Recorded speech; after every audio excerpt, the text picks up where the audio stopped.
Hello, everybody. Roger Durling, the executive director of the Santa Barbara International Film Festival, and I'm so excited to have the team behind the biggest movie in my book of the summer, Palm Springs.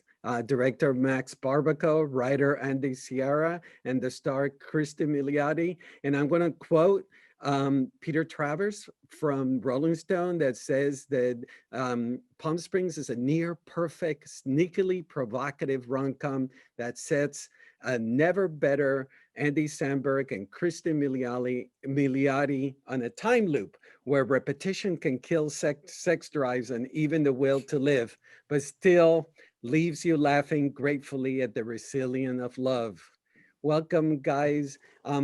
I actually want to start with Andy and ask you: did you ever imagine that that the film would be released the way it has been, and the way that it's almost caught the zeitgeist of our current situation that we've been living under?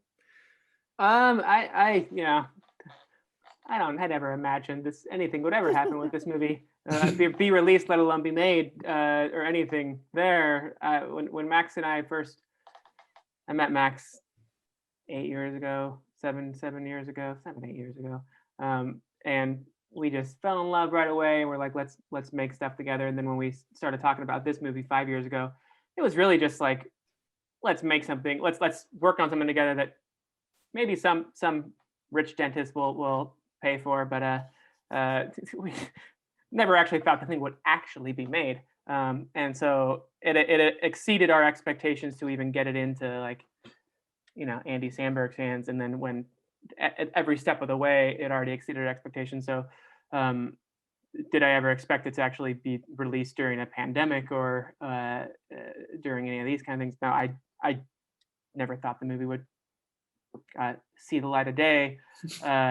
Once it was made, I knew that it would someone would watch it. But to get to that point, it already, like, I kind of already made peace with this thing having its own life, and so expectations and that all went out the window long ago. Yeah, but it's pretty remarkable that the whole film, highlights the banality of our daily life, and how in this time loop that we're caught in, the movie just seems to be about now. It seems to be in what we're caught in right now. Mm-hmm.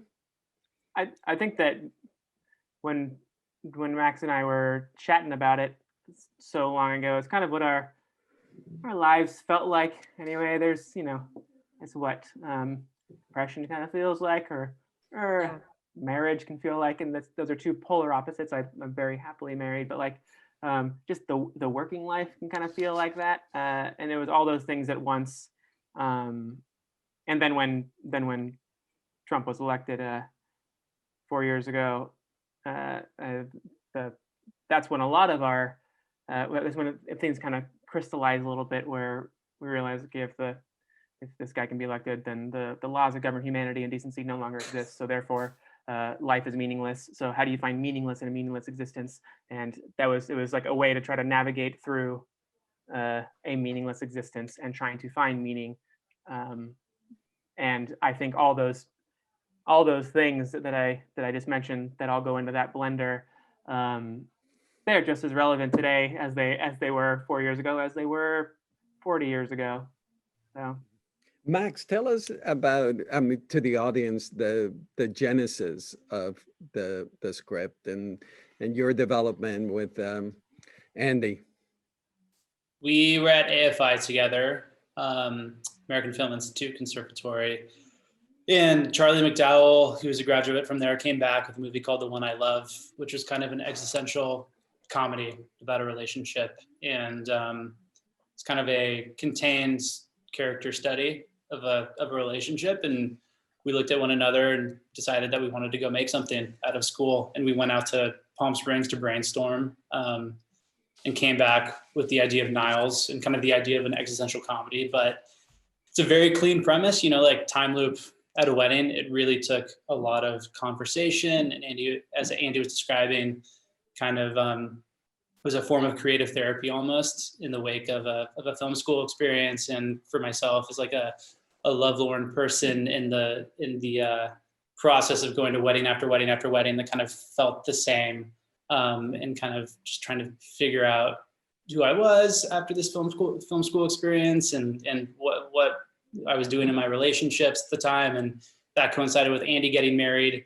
I think I filmed his wedding for him, so I was privy to kind of like everything, you know, them getting ready, the first time that he saw Amanda in her dress, and getting to witness, you know, my best buddy like on the best day of his life, when I was way far away from ever experiencing something similar, kind of cracked something.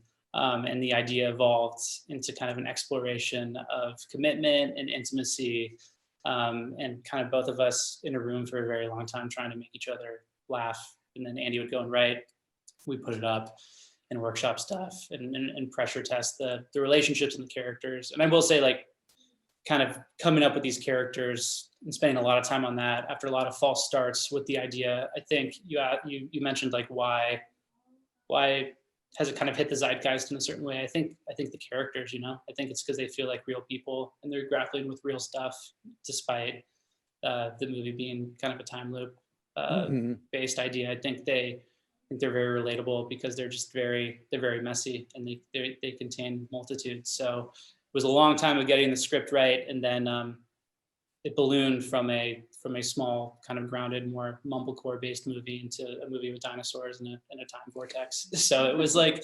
it then took more than just finding, you know, people who were willing to give us money, and that's when Andy's manager came aboard and kind of started sending it around town, and it became more real once Andy Samberg read it, and we got the chance to kind of we got the license to kind of start thinking bigger with it, you know, like it could actually happen.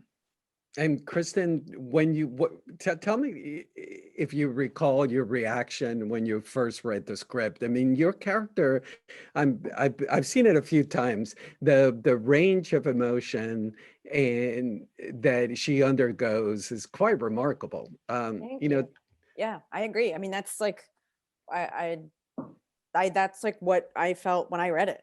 I was sort of blown away by how singular I thought the story was, because I've never seen Groundhog's Day. I've seen like some time loop stuff. I know, but I saw Russian Doll and loved Russian Doll, and I know about time loops as like a mechanism in film and TV, but I never read anything like this.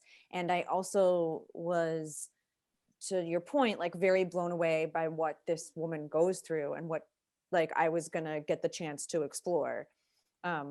Yeah, I mean, I remember reading it and feeling actually, and this is like very rare, like the things I felt when I read it is also what I felt when I saw it finished. And that's very rare that those things connect in the same way, at least in my experience. And so that was very, very special and cool to be like, oh yes, this is in this part of the script. When I was reading it in my apartment, that's what I was feeling. And like, that's what I'm feeling now watching it. And I think that's what these people around us are feeling too. That's like very magical. That's nice. Yeah, it's true. Awesome. Yeah.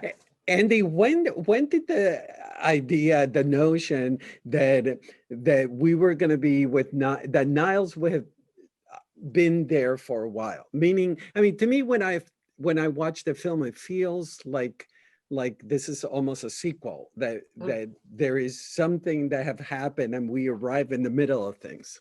Yeah, there were many very inefficient way of working. There were many false starts with the script that didn't outline, so like I would write a lot and then it's like, oh, that doesn't work as a movie, so 50 pages later just throw that out. That happened a number of times, to the point where I felt like I knew, like Niles' character didn't really actually change that much throughout all that. All those false starts, this was all pre-time loop versions of the movie, so that like already knew the character of Niles so well, and like what is where from the very beginning of this process of trying to figure out what this movie is, we're like how the goal from the top was always, how do you take a person from caring about nothing to finding some kind of purpose in caring? just that kind of simple arc from not caring to caring, and throughout this, all these false starts of Niles, we would it turned out like the best hell for him would be at a place where like some people care almost too much about the things that don't matter as much, at a wedding in the desert. And I remember this conversation, it was like maybe like in late 2016 perhaps, when Max and I were like, do we do the time loop thing? Like it seems like we keep on wanting to, like, it's anytime I was writing it, I kept on like throwing things in that like almost went there. Like there's all of a sudden there's a cave, but does a cave actually start the day over? It didn't. Like, and finally we're like, maybe just commit to that. And so then we made sure we educated ourselves properly on like, so we don't repeat any time loop movie things that we're like, so we don't just do the same stuff that's been done better. And it was at that point where like, okay, if we're gonna do this, we like, you know, at the end of Groundhog Day or at the end of all these movies, they like, when the character figures out, you know, meaning in life or cracks the code on life, whatever it is, it's usually that they're gifted with like when their arc is complete, they're gifted with the way out of the loop. And so I had that jumping off point. I was like, okay, let's say this person goes through all of that, and they've tried everything, and nope, turns out you're just truly stuck in this loop forever. Then what do the next 100 years look like, or 1,000 years look like? And so that was always the starting point, because that's the kind of nature of that character of Niles. There was always a starting point there, that he had been in there so long because like other smarter people had already tread that same water of what happens when a person gets into the loop for the very first time. What do they go through? And yeah, we've seen that plenty. And so how do we take the baton and keep running with it? Yeah, like that's the gist of it. Max, the tone of the film. There's comedy, there is existentialism, there's philosophy, there is introspective moments. How did you envision from the get-go that how you were going to navigate all this tonal shifts? Yeah, I think the thing I'm most proud of is kind of what Kristen was talking about, is that we executed what it felt like in the script, but like the tone that I think Andy and I bonded over when we first met in film school, just kind of that very nice area between deep feeling and just ridiculous laughter. It's very charged, and it's kind of what it feels like to be alive a lot of the time. And I just remember from the script stage, and even in the shooting of it with all the alts that we had, it was kind of just about being greedy and throwing like everything we wanted to ever have in a movie, because we didn't know if we were going to ever be able to make a movie ever again, at the wall. And then just kind of like reverse engineering and figuring out, okay, like dinosaurs here, like how do we earn that? What does that mean? Like, doesn't mean anything. I don't know. That's up for discussion. Like, are they real? Are they not? But it was always about keeping it human, keeping a grounded story within that heightened world. And if we were able to make that track, I thought that we could get away with a blended tone, which is what I love. But in the execution, it was shooting a lot of different versions of things. So we had, you know, opportunities in the edit to play with how different moments could feel, but always just, again, on a moment-to-moment basis, making sure it felt real, and then kind of balancing the happy with the sad, and the bad shit with the mundane, and kind of just trying to make it entertaining, to be honest, not in a spectacular way, but just in an emotional and in a comedic and in a dramatic way. So I'm super proud of the tone, but I still don't know what it means. Like I think I will say everybody involved, I think, knew, and I'm very, from Kristen and Andy, you know, to department heads down, like everybody's a very small movie. We did it very quickly. Everybody took ownership over it, and everybody kind of had the same inherent understanding of like what it was. And I guess it was more understanding like what it wasn't, and then leading into kind of like whatever it is, you know? Yeah, I remember those earlier meetings with Andy and Sandberg and Becky and Kiva, and where it was, we were all coming from the same love of like the same types of movies, and I think it's where it's okay to be inspired by and love the great beauty just as much as you are inspired by Ace Ventura: When Nature Calls. Totally. Just as much as you're inspired by Rachel getting married and Punch Drunk Love. and then Dumb and Dumber. And so like and I think that's like Max and I, the first time we ever met was we were talking about like all those movies, and that's the kind of thing that we want to see anyway. So might as well like aim for the silly sad of it all. Which actually, I was going to ask you about the fact that every time I watch a film, I catch a different movie illusion, Before Sunrise and the Saving Private Ryan's, and you mentioned, Great Beauty. It's like, it's amazing, all the film illusions. Is that something that was fun to incorporate into the film?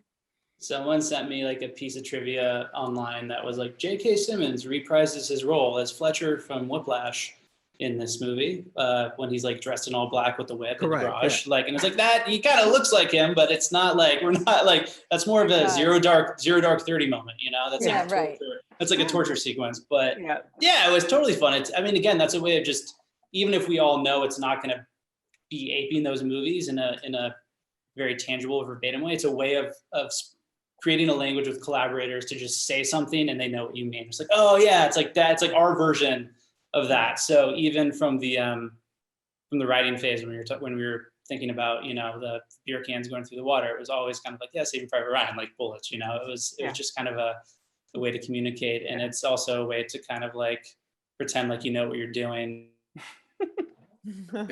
Kristen, he mentioned that you guys had to do a lot of takes, a lot of shooting. How was it from an acting point of view, having to do over and over again the same scenes, but in different angles and different shots, etc.? I mean, I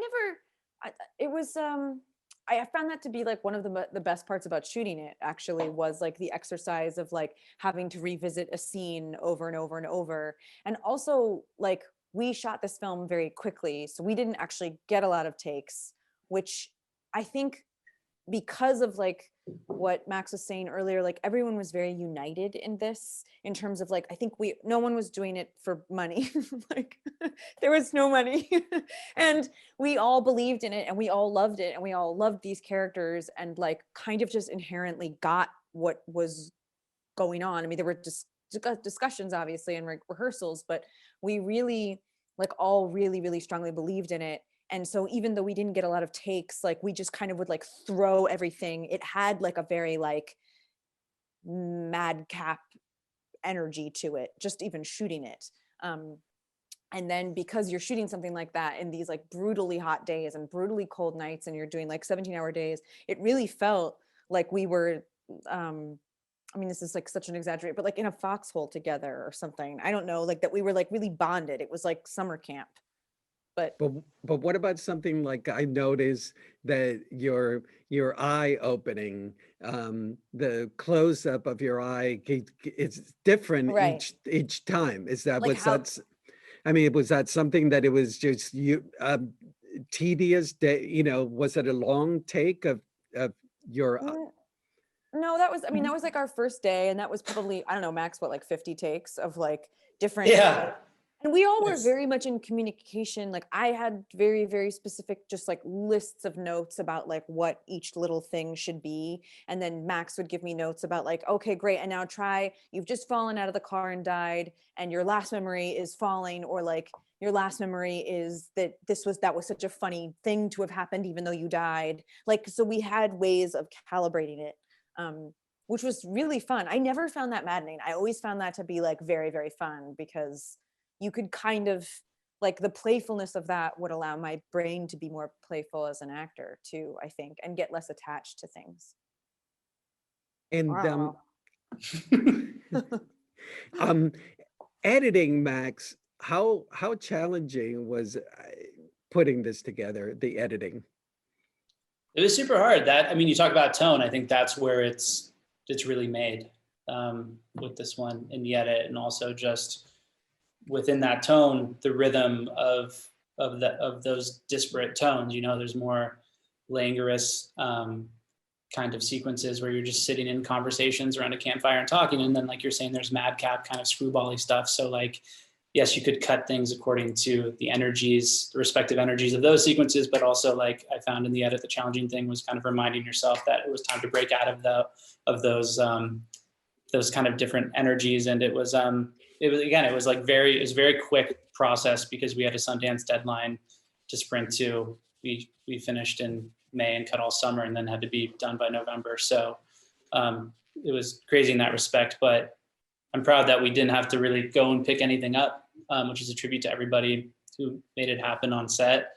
And also, you know, there was still a lot to play with, even within the repetition of the loop. We put it up a couple times and asked friends for notes and stuff, and that was very helpful as well. So it was great. It was a very cool experience in the edit for sure.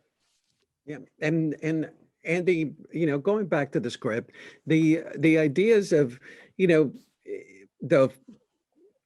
the yearning, the loneliness, the heartache in the script. That's actually one of the things that I truly admire about this film, that you guys have used the term madcap, and there is the zaniness to the script, but there's moments of introspection, and it's surprising when they happen. You know, can you talk about that aspect? I think that I'm always in my life. I cry a lot, especially crying a lot recently. We were watching this. I have two young daughters, one 3 months old, one 2.5 years old. We were watching Disney's Wonderful World of Christmas special. I think that's what it was. And I know, but they were showing clips from like the previous years of performers singing Christmas songs. And we were watching this like just before I like hopped into a writer's room, and both Amanda, my wife, and I were like separately, like we realized we both burst out into tears. And I think it's because seeing these hosts like trying to put on a face, a happy face, in the face of a year that was so filled with depressing shit, top to bottom. And there was kind of this cathartic release of tears. And I think the reason I bring that up is like those since I've started watching movies, I think that like I'm very attracted to anything that makes me cry. And so it's how do you, and I think that that comes from a place down in the non-existent soul or whatever. And so I'm trying to capture whatever it is that makes me cry during, you know, watching Christmas songs on Disney Channel, or crying during a particular moment in a movie, trying to figure out why it is that you feel such a thing, and then for the movie, like everything is kind of crafted from that same, I guess, well or reservoir, like in all those earlier conversations with Max and I were having, like he said we're talking like acting as each other's therapists. Like I think that's because he and I both like looked at each other as we had no filter, so we can immediately speak to that part of each other, and then draw from that same. Sounds super pretentious. I know the way when I'm speaking, it sounds like a fucking blowhard.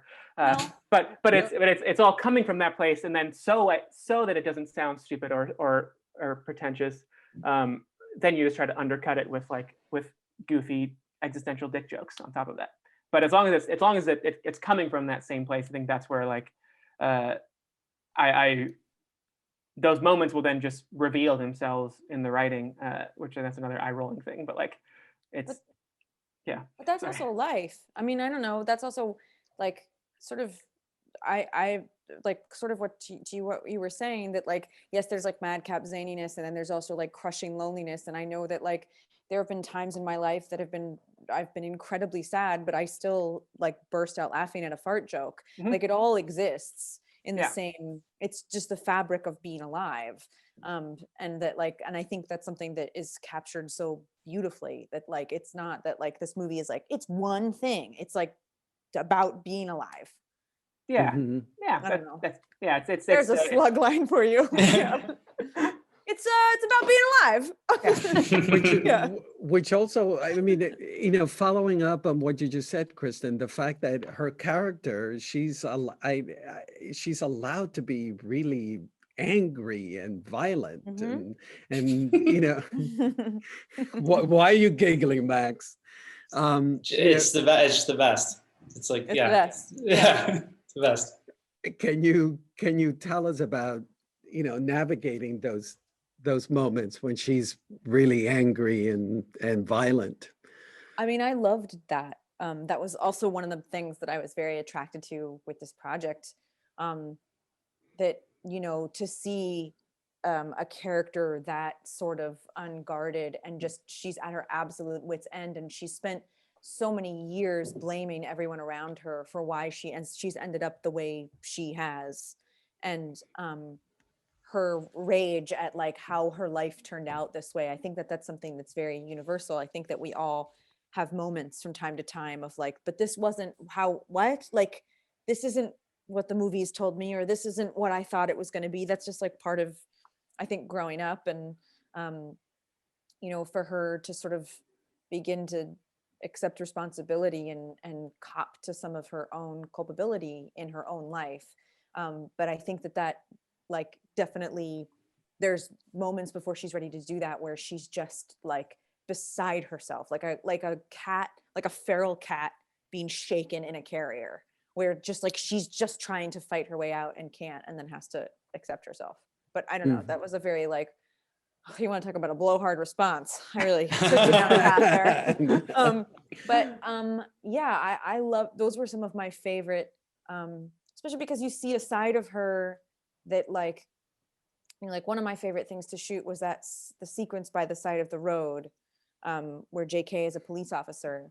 And what I thought is so beautiful about that sequence and so heartbreaking, I mean, it goes through so many different movements in just one thing, but like what she does is terrible. Like, even if he's trying to kill Niles, like what she does, she has like no regard for anyone else. And she is kind of a giant child. And the fight that they have on the side of the road, they're both right and they're both wrong. And it's like, what are you supposed to do? This isn't how it was supposed to go. None of this, I shouldn't be stuck here with you. I shouldn't even be here. This is who I was supposed to be. And the way it unravels, even though they're stuck in a time loop, it always struck me as like, and even though they just like killed someone who's about to be reborn, it's still so immensely grounded in like the type of fight you have when you're afraid, and when you live your life in fear, and when you're afraid of letting someone in, or when you're afraid of admitting that like you aren't who you wish you could be. And I think that that's very universal, and that whole sequence like always sort of destroyed me. My favorite scene is also, I think it's a nice companion to that scene, is the tent. Oh, the campfire, yeah. The Me too. campfire. Those are like my two, yeah. The campfire one's so beautiful. It's such a quiet moment, and it's so unexpected. Max, can you tell us about directing that scene? I would say with both of those, and I'm not just saying this because they came up, I remember, you think about them a lot because they're big scenes, there's this scene of ultimate connection where you kind of feel that they've fallen in love, and then that's that breakup scene by the road. So you're hoping that we could just give ourselves the time to get them right and put people in a position to do good work, and then also just get what we need. And I just remember in both those instances, Andy, you were there for the campfire scene, just like watching Andy and Kristen do it the first time and just be like, oh, great. Like we did, like, no, because we had all thought about it so much, and we kind of knew what the importance was, and kind of had gone through it and really quite considered just like what those different shades of and the multitudes of the conflict and kind of the emotions were. So it was like, I just remember being so happy that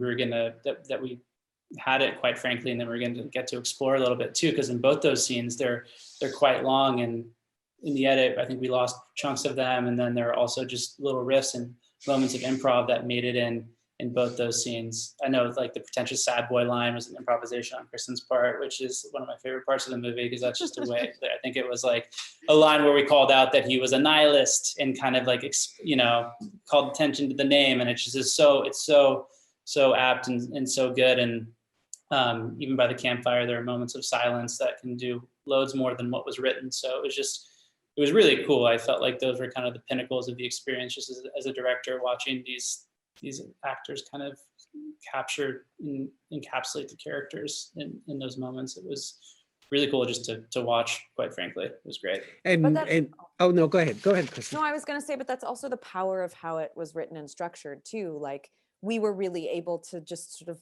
like, there was never like I understood exactly why she would do everything that was written and everything that was, there was never like, well, this doesn't, well, wait, what? Like there was maybe things I wanted like clarification on to make sure I was on the right path, but like both those scenes sort of bloom in a way that's very human, and you know, whether or not you've been stuck in a time loop, that were immediately like you could touch them and be like, oh yeah, right, this thing that sometimes happens when you're alive in the world. And I just think that's also a testament to like this beautiful thing that was already, you know, written and gorgeously structured and written. Yeah, I said written twice.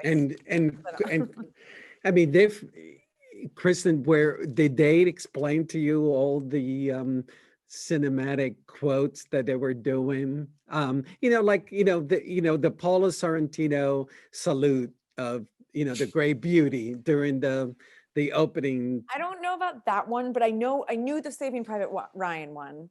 Like I remember being there at the pool and knowing like and Max and Q, our DP, who's incredible, explaining about the beer cans being like the same bullets going through the water. Like I knew certain things like that, but I think that's like maybe where the extent of my knowledge fell off. I've never seen Great Beauty. No, that's all right. No, but I mean, it's like it's a film geek's just love affair of this film, just watching all the different quotes, like you see the Jurassic Park and you see the Saving Private Ryan, and as I mentioned, you also see Before Sunrise, and the more you see, the more you notice. So Max, you weren't sitting around explaining to your DP like, oh, this is Paula Sorrentino's The Great Beauty.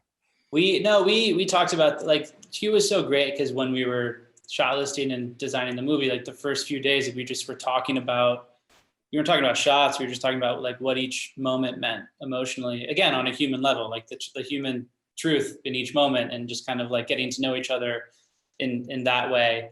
And we would talk about it then too, but then she had ideas for scenes that were other cinematic references too, like the scene, it's the flash in the montage when Sarah's gone and Niles is super, super lonely, and he falls on the bed, and in the background you see Misty and Trevor going at it in the bathroom, like that, and then the camera's bed height, and that's from like an early David Gordon Green movie called Undertow. That's like a thriller. It's like a very un-David Gordon Green movie, but she was full of those too. So it was just like very fun to talk about that, and then in the lensing and the the quality of the lenses, it was always, it was talking about these anamorphics in a way too, talking about Punch Drunk Love and, the T-series, those are Star Wars lenses, those are like ultimate sci-fi lenses. So just talking about what that could do with light in the cave, she was all about it. And Kristen, Andy's not here. I mean, Schamberg, I mean, what, tell us about working with him. He's delightful. He's totally delightful. I felt like he was such a wonderful scene partner and collaborator, and like we got along like a house on fire, and we have very similar tastes, I think, and like very similar sense of humor, and we just like dove in. I don't know. He's a delight. He told me to say that he is shooting right now, which is why he couldn't be here, and also tell them I didn't do it because I thought it was the Hanna-Barbera festival, and I was like, I don't want to talk about That's very cute. So, yeah. Yeah. So here we go. So I said I would. But no, he's great. That's great. Yeah. put you on the spot, Max, in front of Kristen, tell us about choosing her. So lucky. I'm trying to remember. I think Sandberg, you had met Sandberg probably just before Andy and I had met him, and had a great conversation with Becky Sloviter, another producer on the movie, and Andy, and really hit it off. And there was really just like the conversation began and ended with Kristen for this, and it was kind of, oh yeah, she's great. Oh, holy shit, she's in like everything I've loved in the last 2 years, and hasn't done the same thing, kind of as we were talking about before we got on here. Hasn't done the same thing ever. You're totally protean, totally versatile, totally could like carry the movie like in every single way. Because emotionally, at least at the get-go, because the Niles character is very indifferent and listless. So in a way, like, and I remember having this realization in rehearsal, I was like, Sarah is the emotional catalyst of the movie. That arrow hits, but it's also really her kind of jolting Niles out of his stupor. So yeah, we were just super lucky to get her. And then again, that first rehearsal, I just remember looking at Andy, Siara, and just being like, "Oh shit, this is gonna work." There's like chemistry here, and like this is gonna work way better than we thought it was. Once we started working with, I think it was like April of 2018, we started working with Andy Sandberg, and they had told us like, yeah, Chris, think about Cristin Milioti. I think she's gonna be the one that's gonna do this. And so like from that point on, every single rewrite was always like, okay, she's gonna do that. Then she didn't actually send it, or didn't like offer the part until I think it was January. So yeah, it would really suck if you said no to it. I feel like you were like off the tailored grid too. Like we sent it to you, and you were like off the grid, and we're like, okay, guess that. I was off the grid. I know, and everyone. I think Andy said later he was like that I didn't respond for 5 days because no one could find me. Like, I was on a trip away with no phone, and yeah. But I feel very lucky. This is not just like a compliment off, but I also feel, first of all, that meant so much to me, Max. And also like, I also felt so lucky when I got this script and when we started working on it. Like it really did feel, I don't know, this movie has had such a wild sort of like kismet element to it, where like along every step of the way, there's been something that sort of like magical or like lightning in the air about it, sort of against all odds, and just of like the odds of like how hard it is to make a movie that like comes together. Like it's so hard to make anything. And I feel so incredibly lucky that I got to be a part of it. I do have to ask you, all three of you, how did it feel when you guys broke the record at Sundance? Tight. Yeah, like it felt dope. It felt really great. It was kind of anticlimactic just because it was an all-night process, and I don't even think we knew what had happened until the next day. Really, there was a bidding war, negotiations and stuff, and by that point, everybody. Awesome. And the release from the premiere, and it just was like, okay, great, like see you back in LA. Like we did it. Like everybody was kind of leaving, but it was incredible. It just meant that more people were going to get to see the movie, which is great. That's that people had responded to it in such a way. Yeah, and it's just wonderful to see. Of course, we're getting to the end of the 2020, thank goodness, and the critics lists, and it's great to see that people are calling out your film, with lots of love. Mm-hmm. So Andy, what are you working on now? Just a few things. I have a few things. I don't know. I always get. I never want to speak out of turn for like because I ultimately mean nothing in the world except to my family. But I don't want. I'm working with people who do mean something in the world, and I don't want to say stuff about like I don't know. I sound fucking pretentious. No. I feel like I'm doing there's a movie I'm doing with Max, and there's another movie I'm gonna be starting next month, and then I'm working on a TV show right now, and then I have another show that I will be taking out, that hopefully someone will want to do, and probably not, and we'll see what happens. I don't know. God, Andy. I don't know. Who knows? It's No, yeah, sure. Who knows what next year looks like? I know, but Yeah, I'm sorry. Really low self-confidence. So Well, you shouldn't be feeling that way. It's a terrific, amazing work you've done. Max, so are you prepping the new film with Peter Dinklage? Again, I don't want to speak out of turn, but there will be a Dinklage film next year in some form with a great. It's 2020, man, and bigger movies. It just is. There's going to be something fun though in that. Another kind of grounded buddy comedy, with heightened genre elements for sure.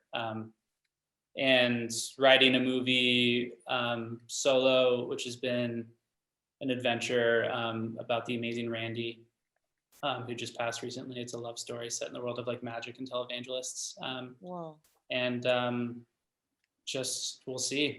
We'll see what hits, what catches, what becomes real. And what's next for you, Kristen? I just wrapped this HBO Max show that I've been shooting for a long time because of the pandemic. Yeah, and that'll come out hopefully. I mean, again, I'm also like anything could happen. Like I don't know, maybe no one will ever see it, but that'll come out next year. And that's based on this incredible novel called Made for Love, and it's called Made for Love. And it's like an incredible cast, and Ray Romano and I play an estranged father and daughter, and it's been like a joy to work with him. And then I just shot something that's coming out on Netflix like in a couple weeks. Great. Well, Cool. I thank you guys so much. Andy, your low self-esteem needs to be built up, I'm fine. I don't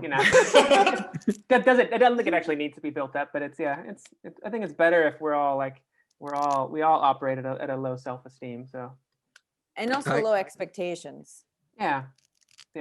I hear you. Well, you guys it's one of my favorite movies this year. It's extraordinary. And I never get tired of watching it. I've seen it about 5 times. And that's so cool. It does not get tiring. It gets better actually every time you see it. You guys are awesome. Thank you so much for joining us. Thank you. Yeah. Thanks, you Roger. so much. Have a great night. You too. See you Thank later. you. Bye.